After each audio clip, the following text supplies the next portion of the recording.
Лишо си преебава косата, официално се завърна, бейби. It's time. Мога да ви опиша колко ми омръзна да бъда руса. И да ви казвам, че блондинките се забавляват повече, не им вярвайте. О, фък. Поладява! Само подуших боята и това беше края ми. Преди да боядисаме косата, какъвто и да е друг цвят, трябва да оправим корена. Гледай то корен, мила.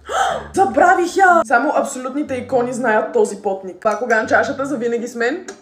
Много химикали е имало. Причината да си боядисам косата реално е новия музикален клип за новата ми песен, която е дует с Дени. Излиза на 22 ноември, но ние трябва да я снимаме утре. Така че хора, каквото стане днес, това ще бъде. Човек, нямам търпение да видите каква брутална визия съм измислила. Много се надявам да успеем да я докараме днес. Песента я записахме още лятото. Тогава изникна голям проблем с заснемането на клипа. Се наложи да я отложим, но вече е време. Искам да ви кажа, че още от лятото, когато я измислих тази песен, аз не съм успяла да си я пея. Толкова много се забила в главата, направо главоболя.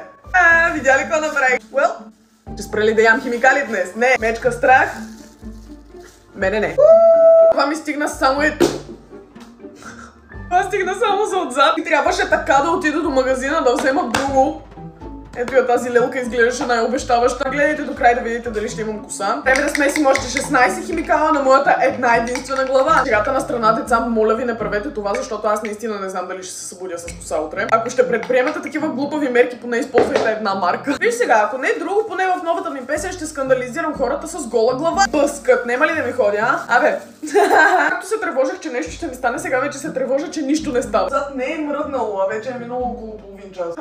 Тук вече е русо, а отзад нищо. Искам да се филмирам излишно, обаче там където се съединяват двата различни вида боя, изключително много ме пари в момента. Хора, започвам actually да се притеснявам. И това сега, ако се преебе, как точно ще снимам аз музикален клип утре? Никога не ми се е случвало толкова много да ме боли мисля да го измия. Този път наистина супер много преебах нещата. Моля ви, не правете тази абсолютна простотия вкъщи.